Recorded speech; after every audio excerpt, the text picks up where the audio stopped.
हे कृष्ण करुणा सिंधु दीनबंधु जगत्पति गोपेश गोपिका कांत राधा कांत नमस्तुते तप्त कांचन गौरांगी राधिके वृंदावनेश्वरी वृषभानुसुते देवी तम नमामि हरिप्रिये वाञ्छा कल्पतरुभ्यश्च कृपा सिन्धुभ्येव च पतितानां पावनेभ्यो सकल वैष्णवेभ्यो नमो नमः।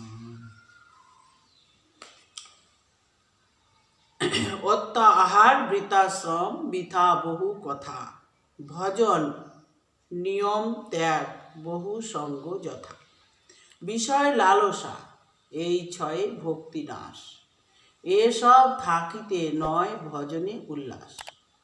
মহাজনের অমূল্য বাণী। বলছেন যে অতি আহার করা, বৃথা পরিশ্রম করা, নানা রকমের কথাবার্তা আলোচনা করা, ভজনের নিয়ম ত্যাগ করা, বহু রকমের সাধু সন্ন্যাসীর সঙ্গ করা, বহু প্রকারের গ্রন্থ আলোচনা করা, এই সবগুলি করলে ভজন হবে না। ভগবানের ভজন করতে গেলে একটা নিষ্ঠা দরকার। মহাজন বলছেন আচার্য আদর পরিচর্যা সর্বাঙ্গরূপী বন্দনম মদ্ভক্তা পূজাপদিকা সর্বভূতেষু মন্মথ। ভগবানকে শুদ্ধ ভক্তির দ্বারা প্রতিনিয়ত একইভাবে ভজন করতে হবে। আমরা প্রায় একই কথা প্রায়শ দিন আস্বাদন করে থাকি। ভগবান বলছেন যিনি আমাকে নিষ্ঠা সহকারী সামান্য তুলসী গঙ্গা একটু মাত্র বাতাসা দিয়েই পুজো দেয়, তাকেও আমি ভক্ত বলে মনে করি, তাকে আমি বড় করে তুলি পূজাভ্যতিকা, অর্থাৎ তার পূজার অধিক আমার মনোনিবেশ থাকে। শুদ্ধা ভক্তি হতেই হয় প্রেমের উৎপন্ন। তাহলে যদি আমরা অলম বিষয় বার্তা আর নরক বিভৎসয়া বিভিন্ন বিষয় বার্তা, পরনিন্দা, পরচর্চা, পরের আলোচনা এই সমস্ত করে থাকি, নানা প্রকার ধরনের ভজনশীল মানুষের সঙ্গ করে থাকি, তাহলে ভজন নষ্ট হয়ে যায়। অতএব শ্রদ্ধা ভক্তির কহিয়ে লক্ষণ। কি লক্ষণ বলছেন? অন্য বাঞ্ছা অন্য পূজা ছাড়ি জ্ঞান কর্ম আনুকূল্য সর্বেন্দ্রিয় কৃষ্ণ অনুশীলন। তা আনুকূল্যের সব কিছু রাখতে হবে। কেমন আনুকূল্য? না, আমার ভগবান যা যা ভালোবাসে তাই তাই তার জন্য করতে হবে। যেমন নিরামিষ ভোজন করতে হবে, একাদশী ব্রত করতে হবে, এছাড়া ভগবানের জন্মতিথি পালন করতে হবে, ভগবানের যা যা প্রিয়। মহাজন বলছেন যদি আমরা সেই ভগবানের প্রিয়গুলি করি, তার আগে যদি একটা কাজ করি, কি কাজ? না আনুকূল্য সংকল্প। আমরা সংকল্প করব না আজকে থেকে ভগবানের অনুকূল বিষয়গুলি করব। প্রতিনিয়ত প্রতিদিন একটুখানি করে ভগবানের নাম, গুণগান, কথা, শ্রবণ, কীর্তন। মহাজন বলছেন শ্রেয়তাম শ্রেয়তাম নিত্যম, প্রত্যেক দিন শ্রবণ করতে হবে, প্রত্যেক দিন ভগবানের গুণগান গাইতে হবে, আর প্রত্যেক দিন ভগবানের চিন্তন করতে হবে। সাধন স্মরণ লীলা ইহাতে না করিবে হেলা। ভগবানের যে নাম গায়ত্রী মন্ত্র, এর যে সাধন আর স্মরণ লীলা, যুগল স্মরণ লীলা, অষ্টকালীন লীলা, গুরু কৃপায় যা লাভ হয়েছে তা প্রতিদিন স্মরণ করতে হবে। এগুলি ভগবানের আনুকূল্য। এছাড়াও প্রাতিকূল্য বিবর্জন, যা যা ঈশ্বর বিষয়ক নয়, এমনকি অন্যের সঙ্গে কোনো গল্প আলোচনাতেও ভগবানের নাম নিয়েই করতে হবে। বৃন্দাবনে সকলেই কথাবার্তার পূর্বে অভিবাদন করে রাধে রাধে, জয় রাধে, তেমনি আমাদের অভিবাদনগুলিও হাগো হোগো না করে ভগবানের নাম নিগনিতায় গৌর হরে কৃষ্ণ জয় রাধে শ্রী রাধে এই প্রকারে আনুকূল্য আনতে হবে। তাহলে আমাদের জীবনটা সুখের হবে। মহাজন বলছেন মন্যে ভাগবত সাক্ষাৎ পার্শ্বদান ও মধুদিশ বিষ্ণুর ভূতানি লোকানা পবনায় চরন্তি। এই জগতে ভগবানের পার্শ্বদ হয়ে এদিকে ওদিকে দেশ ওদেশ ভ্রমণ করে যারা, কেন করে না কারণ হলো বিশ্ব মানবকে ভগবানের ভজন সম্বন্ধে জ্ঞাত করে ধন্য করা। জগতের জীব যত ভগবানের প্রতি আসক্তিবদ্ধ হবে তত তারা সুখে থাকবে। এই বিষয় বাসনার মধ্যে যত ডুবে যাবে তত তারা দুঃখে থাকবে। তাই ভগবানের ভজনের জন্য ভগবান তার ভক্তদের চারদিকে ছড়িয়ে দেন, তাদের দ্বারা প্রচার করেন। মহারাজ পরীক্ষিত জিজ্ঞেস করেছিলেন যে কি করে আমার মঙ্গল হবে। ঠিক তেমনি শ্রীমদ্ ভাগবতে নিমি মহারাজ একজন রাজা, তিনি জিজ্ঞেস করেছিলেন নবযোগেন্দ্রকে যে তত আত্যন্তিক ক্ষেম পৃচ্ছাম ভবত অনুগা সংসার অস্মিন ক্ষণার্ধ বি সৎসঙ্গ সেবাধীনম। এটা নিমি মহারাজ প্রশ্ন করেছিলেন যে আচ্ছা, আপনারা যে এসেছেন হে সাধু বৈষ্ণবগণ, ক্ষণকালের জন্য আপনাদের সঙ্গে সঙ্গ করলে আমার কি লাভ হবে? আমার পাপ কি দূরে যাবে?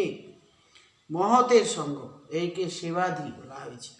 মহৎকে সেবা করলেই পুণ্য লাভ হয়। ভগবান বলছেন যে আমার হইতে আমার ভক্তের সেবা বল।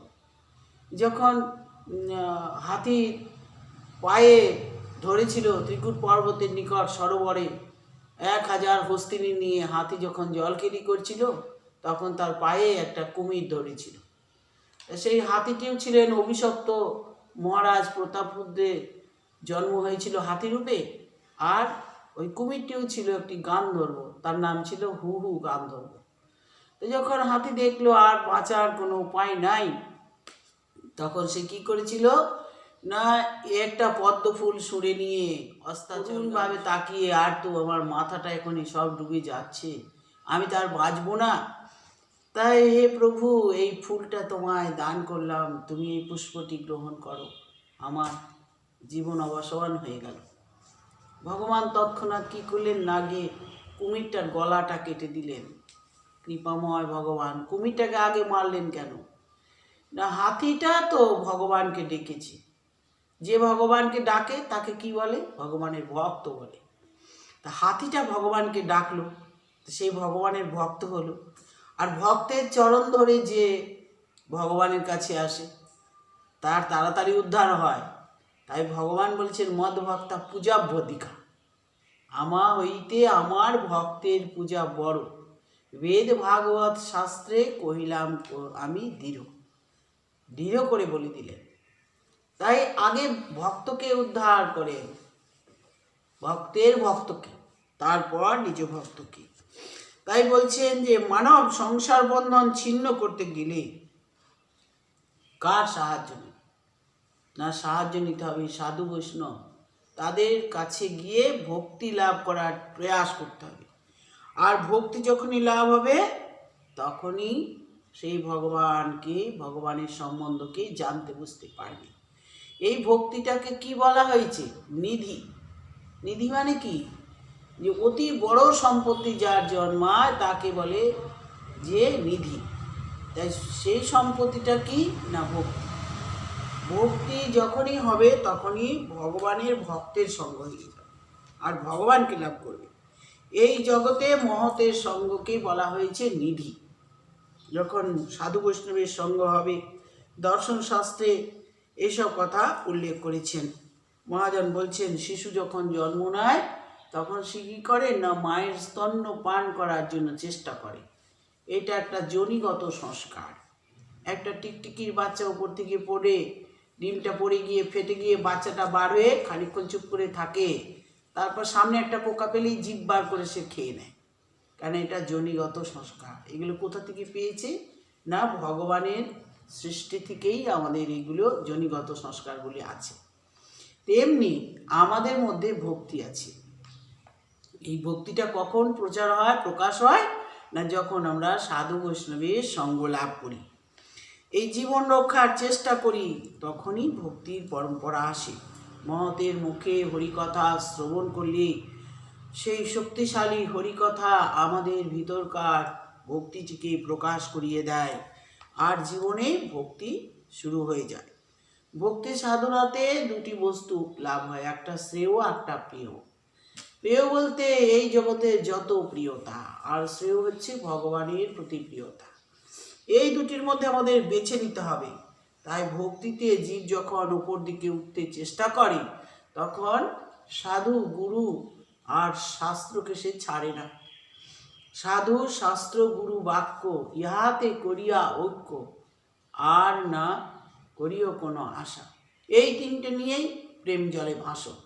এতে ভাসতে পারলেই তোমার মঙ্গল হবে। তাই মহাজন বলছেন, গুরুরূপে ঘরে ঘরে শিক্ষা দেন সবাকারী, বৈষ্ণব রূপেতে করেন ভিক্ষা। আর শাস্ত্র কহে জ্ঞান আত্মারূপে অধিষ্ঠান, কাহাকেও না করেন উপেক্ষা। তাহলে শাস্ত্র হচ্ছে কি? আমাদের চক্ষু। মহাজন বলছেন, অনেক সংসচ্ছেদী পরোক্ষার্থ দর্শনম সর্বস্ব লোচনম শাস্ত্র, যে ন জানতি অন্ধে বস। চক্ষু হচ্ছে আমাদের শাস্ত্র। আমরা যদি শাস্ত্রকে অনুসরণ করি, সর্বকার্য সঠিক হবে এবং জীবনের শেষ পর্যায়ে গিয়ে ভগবত সাক্ষাৎকার হবে, সঠিক সময়ে গুরুকরণ হবে, সঠিকভাবে ভজন হবে, আর ভক্তের সেবা করতে গিয়েই ভগবানের ভক্তিরূপ নিধিকে লাভ হবে। মহাজন বলছেন, ভক্তির নৈব নয়তি, ভক্তি ভগবানের কাছে নিয়ে যায়। ভক্তি যদি হয় তাহলে ভগবানের কাছে যেতে পারি। ভক্তির নৈব দর্শয়তি, ভক্তি দেখায় ভগবানের স্বরূপ কেমন। আর ভক্তি হলে ভগবানের লীলা সাধন হয়। লীলা সাধনের সাধন আর স্মরণ লীলা, এই স্মরণ লীলার মধ্যেই ভগবানের সঙ্গে সাক্ষাৎকার হয়ে যায়। ভক্তিরে নৈব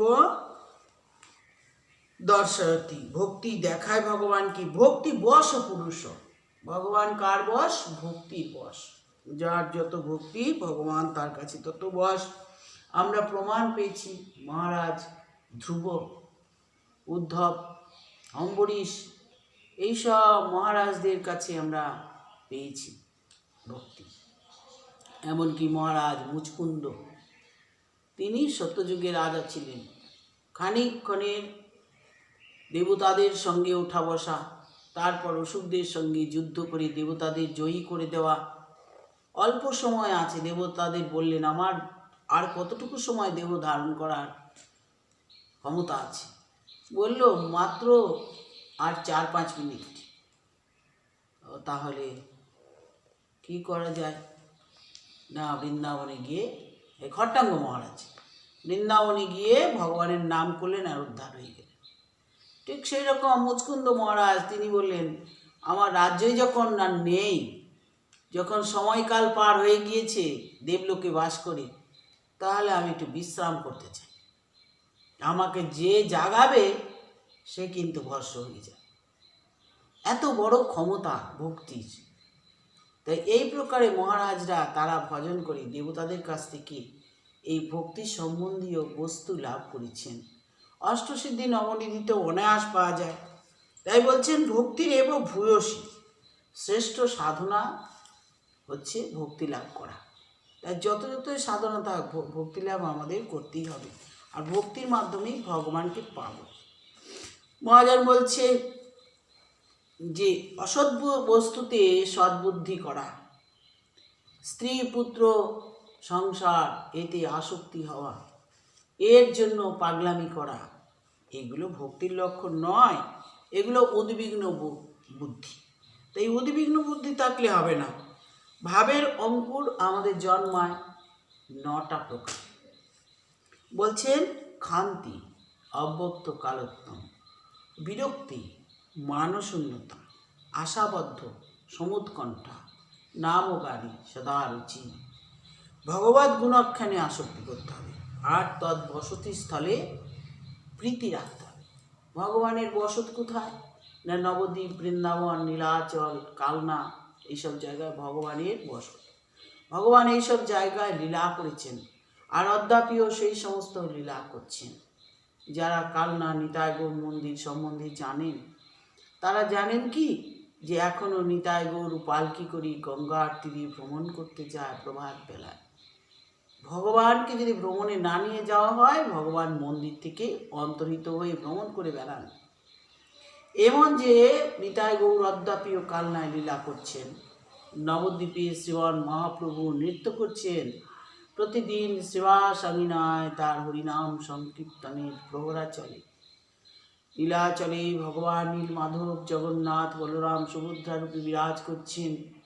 তার নয়নের পাতা পর্যন্ত নেননি, তার কান পর্যন্ত রাখেননি। মানুষের আর্ত চিৎকার শ্রবণ করতে পারবেন না, তাই কান নেই।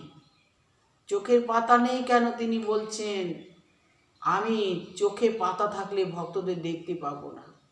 কত ভক্ত আমার সম্মুখে আসছে, আমি দেখব, চোখের পলক ফেলবো না, তাই পলক রাখেন। ভগবানের হাত পা নেই জগন্নাথের। কেন নেই? ভগবান বলেছেন, কলিকালে আমাকে ভক্ত যদি দেয় তা আমি খাবো, না দিলে আমি শুকাবো, আমি নিজে হাতে নিয়ে খাবো না। ভগবান বলছে, আমার পায়েরও দরকার নেই, আমি হেঁটে চলে লীলা করব না, আমাকে ভক্তরা রথে করে কাঁধে করে ভ্রমণ করাবে।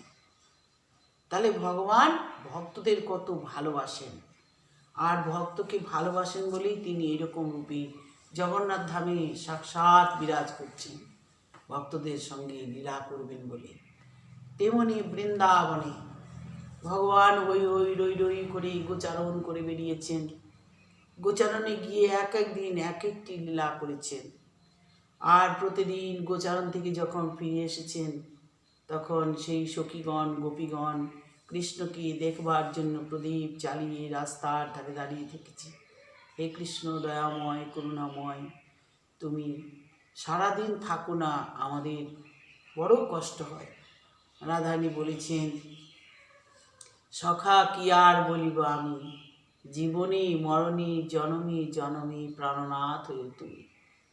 তোমার চরণে আমার পরাণে বিধিল প্রেমের ফাঁসি, আমি সব সমর্পিয়া একমন হয়ে হইলাম তোমার দাসী। তাই দাসীকে তুমি মনে রেখো। তুমি যখন বনে চলে যাও, তখন মনে হয় যে ওই বনে পাথর কাঁকড়ের উপর দিয়ে তুমি হাঁটছো, সেই পাথর কাঁকড়ের রাস্তায় আমার দেহটা বিছিয়ে রাখি, তুমি তার উপর দিয়ে হেঁটে যাবে।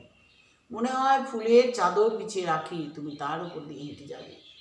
দুঃখিত হয়ে কখনো বলেছেন, হে দে হে নাগর বড়, শুনো হে মুরলী ধর, নিবেদন করি তোয়া পাই, চরণ নখরমণি যেন চাঁদের গাঁথনি, ভালো শোভে আমার গলায়। মোর মনে হয় সঙ্গে যাই, তুয়া বধূ গুণ গাই, মোর আঁখি রহে তুয়া পানিছে, আঁখি রহে তুয়া পানিছে। এমনিভাবেই গোপীরা ভগবানের জন্য ভালোবাসা দিয়েছেন শ্রীধাম বৃন্দাবনে। আর গোপীগণের ভালোবাসায় ভগবানও তাদেরকে ভালোবেসেছেন। বলেছেন, ন পারায়ণ নিরবদ্ধ সাযুজ্যম সসাধু কৃত্যম বিবিধয় বিবা। আমি বিবিধ প্রকারে তোমাদেরকে পরীক্ষা করেছি, যেটা আমি দেখলাম তোমরা দুর্জর গৃহ শৃঙ্খল, এই যে মায়া, সংসারের যে মায়াটা দৈবী মায়া, সেই মায়াকেও তোমরা পরিত্যাগ করে আমার চরণে শরণ নিলে। ভগবান গীতায় অর্জুনকে বলেছিলেন যে, অর্জুন, দৈবী ঝেষা গুণময়ী মম মায়া দূরত্বয়া, মাম এব যে প্রপদ্যন্তে মায়াম এতন তরন্তিতে। আমার মায়া কেউ পার করতে পারে না, আর যারা আমার প্রতি প্রপন্ন হয় তারাই আমার মায়া থেকে মুক্তি লাভ করে। তাই হে গোপীগণ, আমি সকলকে কথা দিয়েছিলাম, আমাকে যে যেমনভাবে ভজে আমি তাকে তেমনভাবে ভজি, কিন্তু তোমাদের কাছে সেই প্রতিজ্ঞাটা থাকলো না। তোমরা আমার এত বড় যে মায়াকে রেখেছি পৃথিবীতে, তাকে পর্যন্ত পরিত্যাগ করে তোমরা আমাকে ঐকান্তিক ভালোবেসেছ। তাই আমি পারলাম না আমার এই কথা রাখতে, তোমাদের কাছে হেরে গেলাম। ভগবান শ্রীধাম বৃন্দাবনী গোপীগণের সঙ্গে কত কত লীলা করেছেন, আর রাখাল বালকদের সঙ্গেও লীলা করেছেন। বৃন্দাবনে কোকিলের কুহুডাক, ময়ূরের কেকা তান, আর যত বৃক্ষ লতিকা সকলের আশেপাশে ভ্রমণের গুঞ্জন। মহাজন বলছেন, বৃন্দাবন কি বৃক্ষ কি মরম না জানি কই, ডাল ডাল और पात पात में রাধে রাধে নাম হয়। ডালে ডালে পাতে পাতে রাধা নাম হয়। আমরা এইভাবেই রাধা কৃষ্ণের অনন্ত লীলা আগামীকাল আবার আস্বাদন করব। এখানে আমরা অনেক অনেক দেব দেবতার কথাকে পাই।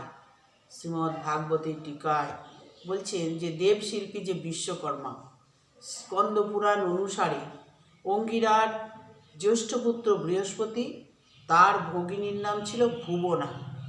এই ভুবনার সঙ্গে বসু প্রভাসের বিবাহ হলো এবং এই মন্ত্রদ্রষ্টা হলেন বিশ্বকর্মা। তিনি ঋগ্বেদের অনেক মন্ত্র রচনা করেছেন। এই বিশ্বকর্মা এত বড় মন্ত্রদ্রষ্টা, তাই তার 5টা মুখ। সে একটা মুখ দিয়ে কি করত না, সনাতন এদের সৃষ্টি করল। বামদেবের বাঁ দিকের মুখ থেকে সনাতনকে, আধার মুখ থেকে অহিভূকে, আর তৎপর মুখ থেকে প্রত্নকে, ঈশান মুখ থেকে সুপর্ণ ঋষিকে সৃষ্টি করলেন।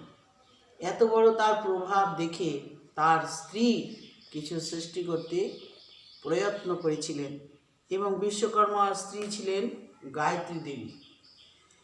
গায়ত্রী দেবী শিল্পবিজ্ঞানকে 5টা ভাগে ভাগ করলেন এবং 5টি সেই রকম পুত্রের জন্ম দিলেন। কিভাবে না দেখাচ্ছেন যে 5 জন পুত্র, তার মধ্যে জ্যেষ্ঠ পুত্র মনু লৌহ কারিগর, লোহার জিনিসের যত শিল্পকলা সে পারে। অঙ্গিরার কন্যা কাঞ্চনার সঙ্গে তার বিয়ে দিলেন। দ্বিতীয় পুত্রের নাম ময়, এই সনাতন গোত্রের কাষ্ঠশিল্পী, তার পরাশর কন্যা সৌমার সঙ্গে বিবাহ হল। তৃতীয় পুত্র ত্বষ্টা, ধাতু শিল্পী কি করে না, সে বিবিধ প্রকার ধাতু, ব্রোঞ্জ, তামা, সোনা, পেতল সব কিছু বানাতে পারে, নানান রকম নকশা। কৌশিক মুনির কন্যা জয়ন্তীর সঙ্গে বিবাহ হল। চতুর্থ পুত্রের নাম প্রত্না, সেও একজন ভাস্কর, আর তার পত্নীর নাম মনিকা। পঞ্চম পুত্র দৈবজ্ঞ সুপর্ণ গোত্রীয় স্বর্ণশিল্পী, তার পত্নীর নাম চন্দ্রিকা।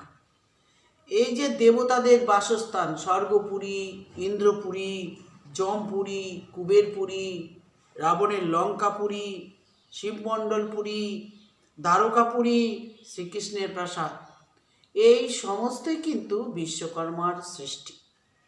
কলিযুগে তার সৃষ্টি কি কি না, হস্তিনাপুরী, পাণ্ডবপুরী, যমপুরী। তাহলে যমপুরী কলিকালে কেন সৃষ্টি হলো না, এত মৃত্যু ছিল না। মৃত্যুটা কবে থেকে সৃষ্টি হলো, ঋষি বশিষ্ঠর কাছ থেকে মৃত্যু আসলো। তার আগে মৃত্যু হতো না।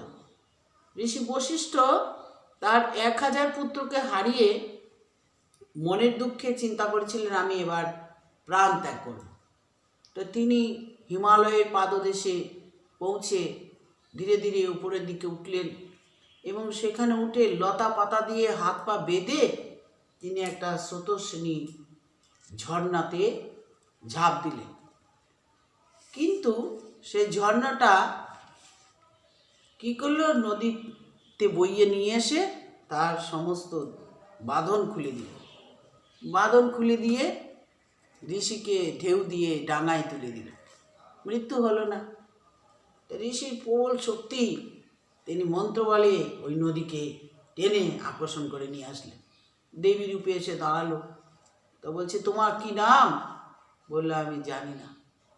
বলে, তোমাকে আমি একটা নাম দিচ্ছি, তুমি আমার এই পাশ অর্থাৎ বন্ধন খুলে দিয়েছ, তোমার নাম আজকে থেকে বিপাশা। তো মনের দুঃখ যায়নি, আবার উঠলেন হিমালয়ের চূড়ায়। উঠে সেখানে একটা অনেক দ্রুত খাদের মধ্যে পড়ছে জলধারা, সেই জলধারার সঙ্গে ঝাঁপ দিলেন, এবার আমার মৃত্যু ঠিক হবেই। জলধারাটা সেখান থেকে বওয়াবাদ দিয়ে শতকোষ দূর থেকে বইতে লাগলো। তখন ঋষি ভাবছেন, এত জলধারা আমাকে নিয়ে ডুবলো না, আমাকে নিয়ে গেল না, শুকিয়ে গেল।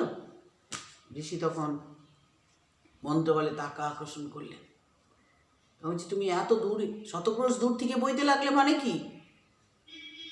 তো বলছে, ঋষবর, আপনার প্রাণ নেওয়ার ক্ষমতা আমার নেই। আপনার যা সাধনা আছে, আমার আপনার প্রাণ নিতে আমি পারবো না। তোমার নাম কি? বললো, আমি তো জানি না আমার নাম কি। আমি এখান থেকে উৎপত্তি হয়েছি, আর আপনার কৃপায় এত দূর থেকে বইতে লেগেছি, হিমালয়ের নিচু থেকে। তো বলছে, তুমি শতক্রোশ দূরে চলে গেলে, তোমার নাম শতদ্রু। এই প্রকারে বশিষ্ঠের মৃত্যু হলো না। অনেক চেষ্টা করার পর তখন ভগবানের আরাধনায় মন দিলেন। ভগবান আকাশবাণী করলেন, তোমার স্ত্রী গর্ভবতী, তুমি ফিরে যাও কুঠিরে। তারও অনেক পরে এই ঋষি প্রাণ ত্যাগ করেছিলেন এবং তখন মৃত্যুর সৃষ্টি করেছিলেন ব্রহ্মা তার পিছন দিক থেকে। মৃত্যু যখন আসবে তখনই মানুষের জীবন শেষ হবে, তার আগে হবে না।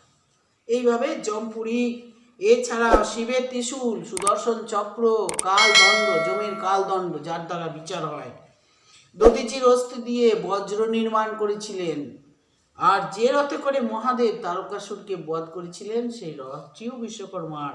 এই পুত্রদেরই তৈরি।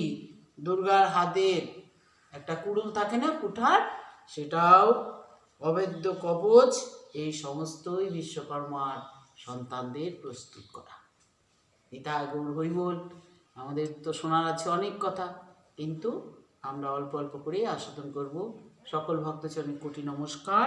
সবই পদধূলি দিন মস্তকে আমার। গীতা গৌর হরিবোল।